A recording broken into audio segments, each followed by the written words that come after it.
welcome back to New Money. So just before we took the break, Doctor, we were talking about NDS1. And what I would like to know now is realistically, how can the private sector, such as yourselves, contribute to NDS1?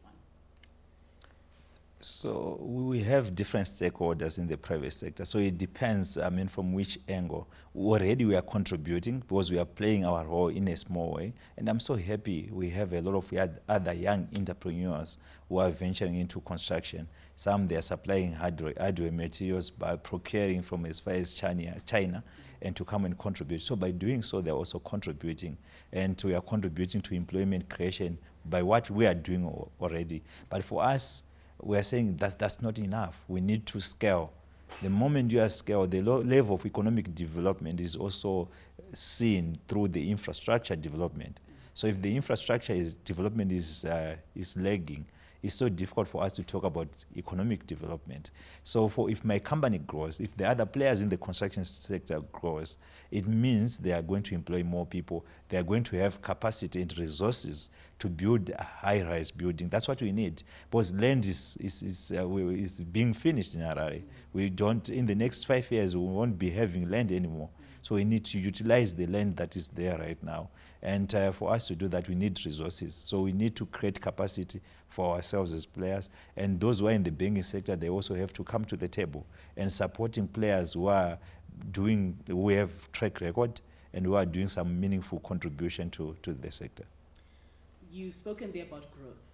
Yeah. Now, when we look at the construction industry, it is quite capital intensive. Yeah. And looking at the scale of your business, how have you managed to overcome that hurdle? We learn every day. We learn every day. It's not easy, but it can be done. It's so tough, especially in an environment where things are changing every day. So we are where we are also because of the support we've been getting from clients who are giving us an opportunity. So the more jobs you get, then that's how you scale.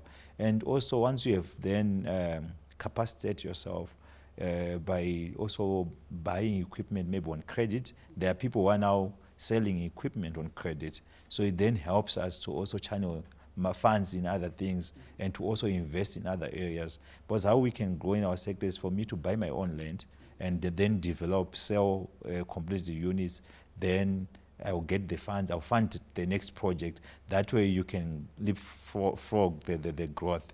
Then also, we need to scale. Zimbabwean market is big enough, but at the same time, if you want to build a multi-million-dollar empire, that will scale to become a regional company. That's how economies also are grown. Just imagine if you were to have a thousands company like Econet, all the problems we're having in the nation, they will just go overnight. So we need to also think of going regional. There are a lot of opportunities in the region. In our neighboring countries, we can go there and we set our enterprises and we also play that role. And by doing so, it means, the profits will be taking them back into the economy, which is very, very key for us, for our growth. So given that background, which project would you say has put you on the map as Pico Construction? No, I'll be lying to say a particular project. Why? Because remember, we are growing organically, and I believe that's the most sustainable growth. We would have wanted to grow maybe overnight, to become overnight, but unfortunately we are not overnight. We started small, starting doing some people's houses and stuff. So we have been growing organically. So the first person who gave me the first project, for me, really put me on the map. Because if that person didn't give me the trust, because in our sector, it's all about reference. People, they will say, okay, where have you done this similar project? So without reference, it's so difficult for you to scale in that sector and to make it. Unless if you are connected and you are just doing things, you are getting it easy, but there's no easy way out. You need to learn, you need to have that experience. So for us, it was an organic growth, and for us to be where we are, it's a contribution of all the projects we have done. And this is obviously an industry with existing big players within it. How did you get to penetrate the market? Well, it's so easy, but to be big now is so difficult.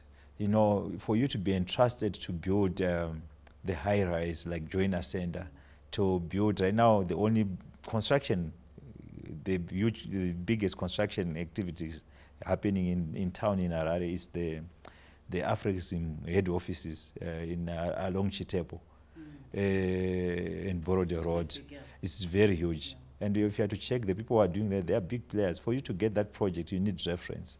So you need to build your portfolio so that you can get a bigger project. Yeah. We take another break and we'll be right back.